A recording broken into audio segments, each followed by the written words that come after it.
My name's Thomas. I'm 34, a bit taller than average, with light brown hair and green eyes. Just a regular guy, nothing too extraordinary. I'm not what you'd call handsome, but I'm not exactly a disaster either. Not the kind of guy you'd expect to see in a fashion ad, but honestly, I never cared much about it. My wife, Laura, never seemed to either. At least that's what I thought. We've been together for 5 years, and things were looking pretty good. I was moving up at work, we had a comfortable savings cushion, a house we'd made our own, and a future that felt full of potential. But Laura, well, she's the type of woman who turns heads. Dark hair, striking green eyes, slender and confident. People couldn't help but notice her. She had that kind of presence, but she never seemed to let it affect her. Or at least that's how I always saw it. That is, until one night at a friend's birthday party. It was one of those laid back evenings where the wine flows a little too easily and conversations turn strange the longer the night drags on. We were sitting in a circle, chatting about our dreams, our hopes, and whether or not we'd have kids one day. You know, that kind of thing. And that's when she said it. "I'd want my kid to be from another man," she said almost nonchalantly. The room went quiet for a split second. My brain tried to catch up. Did she just say what I think she said? But before I could process it, Laura just waved it off, laughing nervously. "Oh, I didn't mean it like that. I was just joking. Imagine if we had a kid with Scandinavian genes, blonde hair, blue eyes." A few people chuckled awkwardly, trying to brush it off, but I could see the raised eyebrows. I didn't know how to respond at first, so I just made a joke. "Yeah, and while we're at it, let's add some Viking strength too," I said with a grin. The tension eased, everyone laughed, and the moment passed. But it stuck with me. At first, I thought it was just a slip of the tongue, a drunken moment she'd forget by morning. But lying in bed that night, it kept replaying in my head. Why would she even say something like that? That was just the start of it. In the days that followed, I started noticing more strange comments from Laura. She'd casually talk about genetics, physical traits, and stuff that seemed innocent at first, but started to add up. We'd be watching TV, and she'd casually mention, "Wouldn't it be great if our kid had more of that kind of look?" She'd bring it up again and again, like it was the only thing that mattered. "Do you think it's all about genetics, or does he spend hours at the gym every week?" And those eyes, wow. It sounded harmless at first, like she was just making conversation. I mean, we all talk about celebrities, right? But soon it wasn't just celebrities. We'd be out in public and she'd make these offhand comments about random people. One time at the grocery store, she leaned in and whispered, "That guy's probably over 6 feet tall. He's probably Scandinavian or something. They're always so tall." I laughed awkwardly, unsure of what to make of it. "What's with you and Scandinavians lately?" Laura just smirked but didn't respond. I tried to brush it off. People go through phases, right? Like, someone might get into fitness for a while or watch way too many documentaries about UFOs. But this? It was different. One evening, as we were having dinner, she casually mentioned that she'd been reading up on genetics. Apparently, she had found some blog or influencer talking about optimal gene combinations and the idea of passing on superior traits. I almost choked on my pasta. "Superior traits?" I asked, trying to mask my disbelief. "Are you serious right now?" She didn't even flinch. "Yeah, it's fascinating. There's research that shows people with certain features have better chances in life. Like, taller men earn more money, and people with symmetrical faces are seen as more trustworthy." I stared at her, completely thrown off. "Okay, but why does that matter to us? I mean, I'm pretty sure we're fine without all that genetic superiority nonsense." She sighed like I just didn't understand some deep truth she had stumbled upon. "Thomas, I just want the best for our future kids. Don't you?" In that moment, I didn't know whether to laugh or to argue. Instead, I did neither and just changed the subject. But deep down, I could feel something starting to unravel. The way she spoke about it, so calmly, so matter-of-factly, felt unsettling. A few weeks later, things got worse. Laura became obsessed. She spent hours scrolling through social media, watching interviews with self-proclaimed genetic experts, reading about inheritance patterns, and diving into genetic tests. Then she started researching her own ancestry, telling me how her family had deep Scandinavian roots. One night, while we were watching a movie, she dropped another bombshell. "Completely out of nowhere," she said, "I've been thinking, and we really need to consider how genetics will shape our kids' future." I put the remote down and turned to her. "Laura, what the hell are you talking about?" She replied as if this was the most normal conversation ever. "I'm just saying, we need to be strategic. It's all about optimizing the future. If we want our kids to have every advantage, we need to aim for the best gene pool," she said, like it was a fact I should just accept. I couldn't help but snap back. "Are we breeding racehorses now? What's going on with you?" She crossed her arms, giving me that look, the one that said, "You just don't get it. Thomas, it's not about you. It's about giving our kids the best start possible. People with strong genetics are already ahead. Her words hit me like a punch to the gut. Are you trying to say my genes aren't good enough? Her eyes went wide, like she hadn't even realized how messed up it sounded. She took a deep breath and said, No. I mean, you're handsome, responsible, and smart. It's not about you, but the world's so competitive. I'm just worried. Worried about what? I asked, my voice rising. That our kids won't be tall enough to play professional basketball? That they won't be genetically engineered supermodels? For a moment, she didn't answer. She just stared at me like she was calculating her next words carefully. That's when it hit me. This wasn't a phase. This wasn't something she was going to shake off after a few blog posts and YouTube videos. She was dead serious. That night, I couldn't sleep. I lay next to her, staring up at the ceiling, my mind racing. How do you even deal with something like this? How do you reason with someone who thinks your future kids need to look like they belong on a runway in Milan? Things were spiraling, and I was stuck in the middle of it. The next few weeks were a nightmare. Laura's obsession went from subtle to downright insane. Every conversation, no matter how innocent, somehow circled back to genetics. We couldn't even go for a walk in the park without her making comments about random people. One day, she pointed to a tall, blonde couple pushing a stroller. Look at them, she said, her eyes glued to the scene. Bet their kids are going to grow up to be athletes or CEOs. I rolled my eyes. Yeah, because eye color totally determines success. She ignored my sarcasm, staring at them like they were an experiment. It wasn't just the comments anymore. Laura had become distant, cold. The woman who used to curl up with me during movie nights now acted like I didn't exist half the time. And when she wasn't ignoring me, she was throwing passive-aggressive barbs. One night, we were arguing over something trivial, what to order for dinner, I think, when she snapped. Maybe if you weren't so average, you'd understand how important this is. I froze. Excuse me, average? My voice faltered. Is that what you think of me now? She bit her lip, realizing she'd gone too far. But the words were already out there. Thomas, I didn't mean it like that, she said. Her voice soft but unconvincing. You know what I mean. No, I really don't, I snapped, my voice rising. It sounds like you're regretting marrying someone who's not some 6-foot-tall Nordic god. She crossed her arms, that familiar, exasperated look in her eyes. Thomas, I'm scared, okay? Scared that our kids won't get the same opportunities as other people's. The world's tough enough as it is. I felt my stomach churn. That's nonsense, Laura. Our kids will have everything they need, love, support. You're fixating on this idea that genetics are some kind of shortcut to success. The air between us felt thick. She didn't respond that night, but I could tell she wasn't letting go of this delusion. And me? I was stuck somewhere between wanting to scream at her and just walking out. Things only got worse. Laura pulled away emotionally, like I'd somehow become unworthy of being part of her genetic plans. She'd spout off statistics. How taller men make more money. How symmetrical faces are linked to being more trustworthy. It was maddening. Finally, I confronted her. So let me get this straight. You think I'm not good enough to be the father of your kids just because I'm not tall and blonde? Why did you even marry me, Laura? She hesitated, her expression softening just a little. Thomas, that's not what I'm saying. You're a good man. You're reliable. I love you, but this isn't about us. It's about what's best for our future. I couldn't believe what I was hearing. So I'm good enough to be your husband, but not to father your children. Got it. The anger hit me like a wave. You've lost it. That night, I didn't sleep beside her. I spent the night on the couch, staring at the ceiling, trying to figure out where we went wrong. This wasn't the woman I'd married. The woman I'd married didn't give a damn about shallow things like this. Now it felt like I was living with someone else. For the first time, I wondered, is this the beginning of the end? Maybe there was no coming back from this. And then, just when I thought it couldn't get worse, Laura proved me wrong. She was no longer hiding her obsession.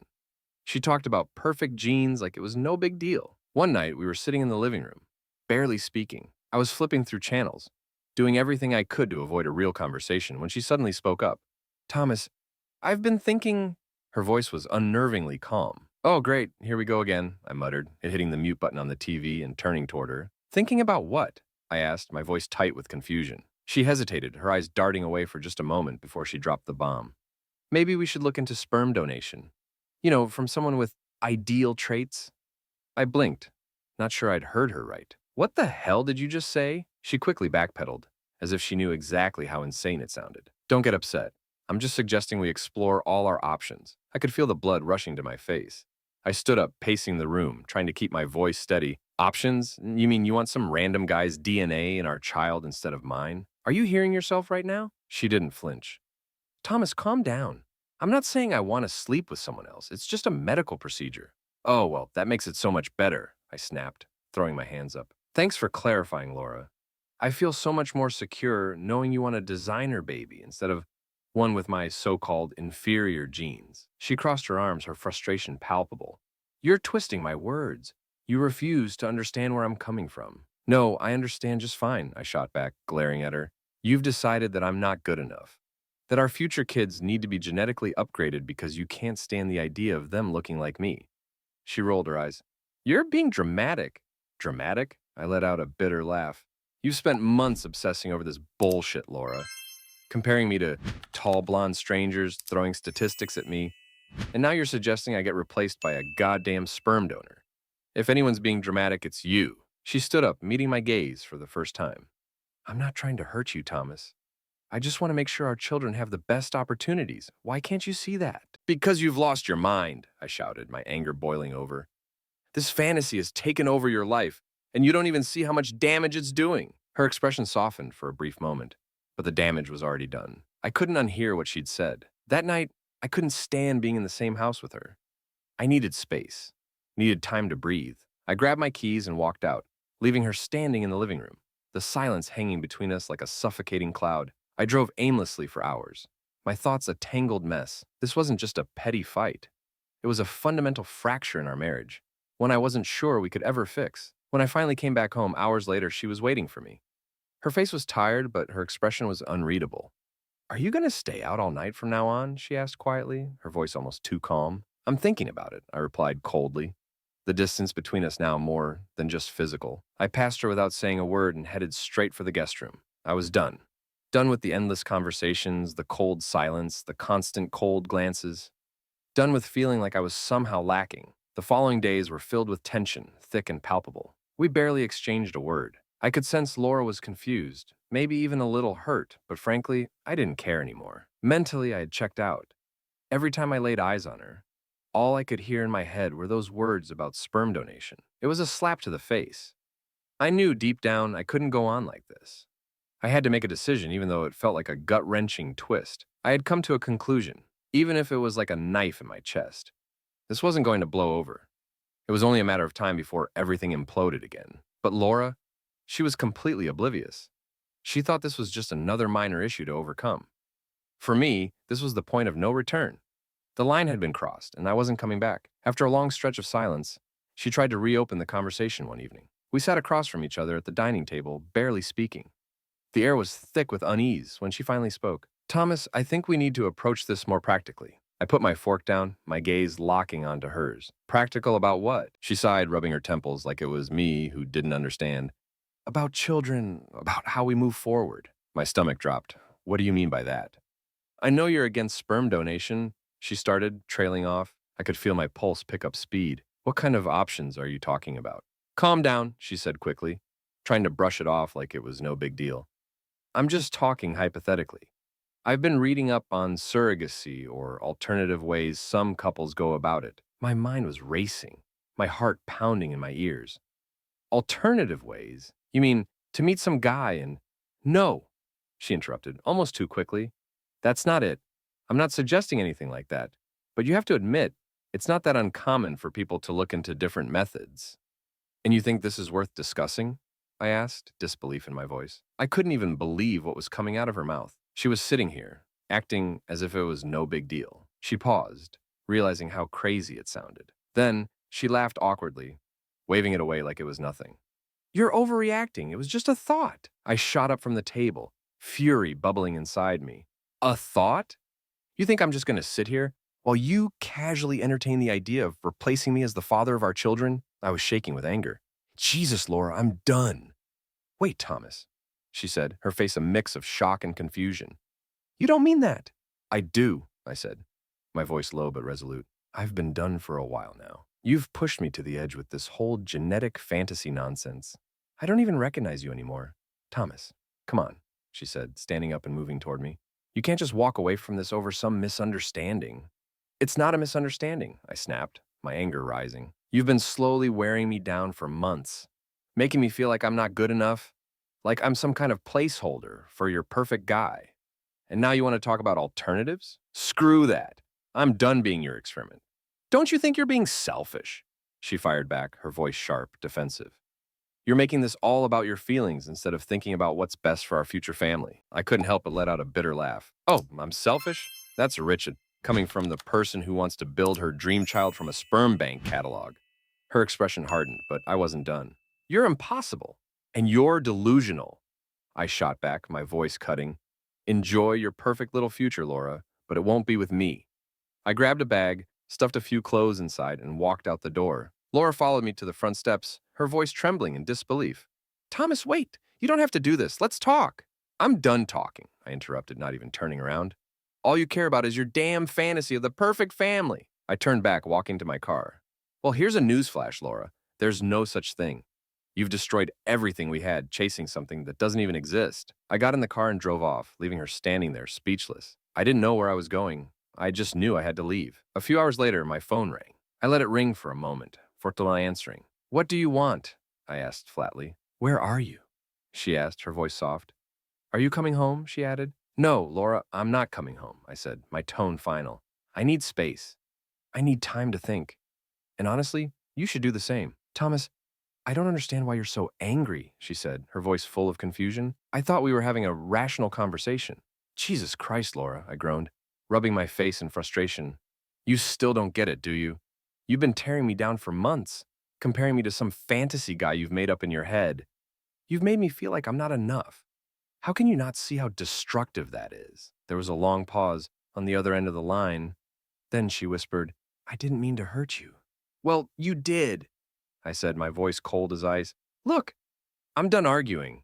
We're not on the same page anymore. Hell, we're not even in the same book. That was the last real conversation we had. The following day, I called a lawyer. Laura seemed completely stunned by everything. She didn't put up much resistance to the divorce, probably because she was too busy convincing herself that I was the one who had lost touch with reality. But in truth, I was finally taking back control of my life. The divorce process moved quickly, almost too quickly. Laura barely tried to fight it. She didn't even make an effort to drag things out or complicate the division of assets. It was as if she couldn't quite grasp that this was really happening. I, on the other hand, was laser-focused.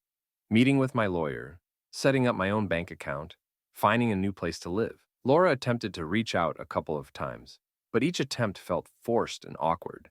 And honestly, I wasn't interested in talking. The last time she called, she said, Thomas, I think you're overreacting. Maybe you're just stressed out with everything going on. We can figure this out together. I almost laughed at how out of touch she was. Laura, I'm not stressed, I said, my voice steady. I'm done. We're too far gone. You've made it clear that I'm not part of your plan anymore, and I can't stay married to someone who sees me as nothing but a genetic liability. She didn't say anything after that. No arguments, no attempts at reconciliation, just silence. Maybe at that moment, she was beginning to understand just how deeply she'd hurt me. The divorce was finalized quietly. Word got around to our friends and family, and soon the questions started pouring in. What happened between you two? Is it true you're splitting up? I didn't give them many details. I wasn't about to explain Laura's obsession with designer babies. Let her handle that fallout on her own. Laura, though, didn't take the social fallout as gracefully as she had hoped. Through mutual friends, I heard that people were starting to talk. One guy joked at a party, well, now you're free to find that Viking you've been dreaming about. Apparently, she didn't take it well. Good. Maybe it was time for her to face some real consequences. Life after a divorce is strange. There's no other way to describe it. You get used to having someone around all the time, and then, just like that, it's all gone. I moved into a small, temporary apartment, just something to give me space until I figured out my next move. I kept myself busy, hiking, hitting the gym, spending time with friends who weren't asking me about Laura. Dating was the last thing on my mind. Honestly, I didn't even have the energy to think about relationships at all. I had to rebuild myself, piece by piece. Some nights, though, it was hard. Lying awake at 2 a.m., my mind would spiral, replaying all the arguments, the absurd conversations. I'd find myself questioning everything. Could I have handled it differently? Did I overreact? But deep down, I knew the truth. Laura wasn't the same person I'd married. She'd allowed this toxic obsession to consume her, and there was no way I could have saved her from it. As for her, I heard she wasn't doing too well either. She threw herself into her work and became somewhat of a hermit. The social butterfly everyone had once known had clipped her own wings. Maybe, just maybe, she was beginning to realize that chasing perfection isn't all it's cracked up to be. She reached out a couple more times, sent a few texts. Hey, can we talk? And I've been thinking about everything. I never responded. I wasn't going back. I wasn't about to reopen wounds that were finally starting to heal. Sometimes I wonder if she'll ever truly understand how deeply she hurt me, how much damage her words caused. But that's no longer my problem. I'm moving forward, one day at a time. And honestly, I feel lighter, free. No more twisted expectations, no more feeling like I had to compete with some fantasy version of perfection. It's just me now. And that's more than enough. If you enjoyed the story, please subscribe to the channel. I wish you good vibes and all the best. This is the end of the story, so don't forget to share your opinion and experience in the comments. And also, if you like the story, subscribe to the channel that would not miss new videos.